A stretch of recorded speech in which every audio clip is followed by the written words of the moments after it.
करना चाहिए, नहीं करना चाहिए। निगत बताइए। देखिए सुचेरिता जी, भारत किस प्रकार मोदी सरकार के नेतृत्व में आज विश्व गुरु बन रहा है, ये आपके मेरे पूरे संसार के सामने है। ब्रिक्स में क्या अहम भूमिका हमारी है, G20 की अध्यक्षता सामने है, किस प्रकार चंद्रयान 3 की लॉन्चिंग के बाद हमारा स्पेस सेक्टर में नाम बढ़ रहा है, इकोनॉमी बूम हो रही है, 5वीं सबसे बड़ी अर्थव्यवस्था हम है। मेरे भाई ने, मैं बड़ी इज्जत करती हूँ राजकुमार भाई की व्यक्तिगत, इन्होंने बड़ी अच्छी बात कही कि नेहरू जी में नाम नहीं लेना चाहती थी कांग्रेस पार्टी और नेहरू जी का, पर क्या करें मजबूर कर देते। इन्होंने कहा अरे चंद्रयान तो उनकी वजह से हुआ है, इसरो उनकी वजह से हुआ है। आप जरा अखबार पढ़िएगा मेरे भाई, आप बड़े वरिष्ठ, आपको पता होना चाहिए कि चंद्रयान 2 के फंड्स रोके गए थे कांग्रेस पार्टी के द्वारा और यही वजह थी कि चंद्रयान 2 और 3 लॉन्च नहीं हो पाया, वो उनकी इच्छा शक्ति खराब थी। और यहां पर देखिए किस प्रकार हम आगे बढ़ रहे हैं।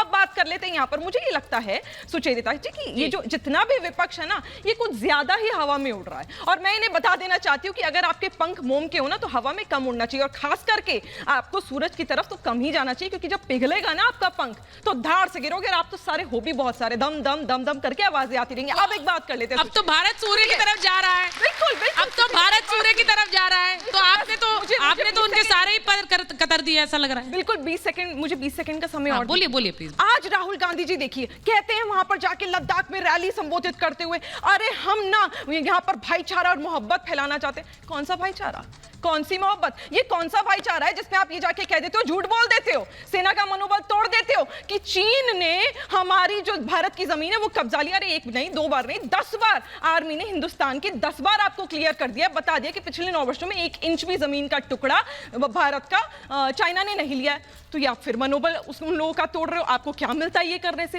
और एक और बात, ये भाईचारा, ये भारत जोड़ो यात्रा की बात ये लोग जो जाकर कर रहे हैं, मुझे बताओ आप लोग कब तक कितना झूठ बोलते रहोगे। भारत जोड़ो यात्रा आप तो विश्व भर में, आज ये नहीं सिर्फ हिंदुस्तान की बात है, आप तो विश्व भर में, अमेरिका हो, यूके हो, बहरीन हो, सिंगापुर हो, लगातार आप जा जाके बोलते हो। राहुल गांधी के बयान है, मेरे नहीं इंटरनेट खोल के देख लीजिएगा। अरे भारत में लोकतंत्र की हत्या हो रही है। अगर लोकतंत्र की हत्या हो रही थी, मुझे बताओ इतना आगे हम लोग कैसे बढ़ जाते। अगर लोकतंत्र की हत्या हो रही थी तो भारत जोड़ो यात्रा इतने सुरक्षित तरीके से आप कैसे कर लेते जिसको आप कहते हो। और मैं एक और बात कहना चाहती हूं, राहुल गांधी कहते हैं भारत जोड़ो यात्रा मैंने करी। बहुत सारे ऐसे नेता थे जो भारत जोड़ो यात्रा में देश विरोधी ताकतों के साथ जुड़े, हमने देखा। मुझे बता दें, कांग्रेस पार्टी के प्रवक्ता यहां पर खड़े हुए हैं कि जॉर्ज पुनैया के बारे में वो क्या कहेंगे। जॉर्ज पुनैया वो व्यक्ति, मैं याद दिला दूं, वो पादरी साहब है जिन्होंने ये कहा था कि भारत की माटी है ना मैली है, और यही कारण है कि मैं नंगे पांव भारत की माटी पर पैर नहीं रखता। आप उनके साथ जाकर समर्थन लेते हैं भारत जोड़ो यात्रा का। क्रांतिकारी जो केरला के, उनसे आप मिलते नहीं, उनके कार्यक्रमों में आप शामिल नहीं होते। देखिए धीरे धीरे इन लोगों के जो काले चिट्ठे हैं वो जनता के सामने आ रहे, देश के सामने आ रहे, और चाइना की बात बहुत ज्यादा करते हैं। आज भी इनकी जो राष्ट्रीय प्रवक्ता, चीफ प्रवक्ता, मैं अजय अरोड़ा जी के पास चली जाऊं, एक बार अजय अरोड़ा जी के पास चली जाऊं। वो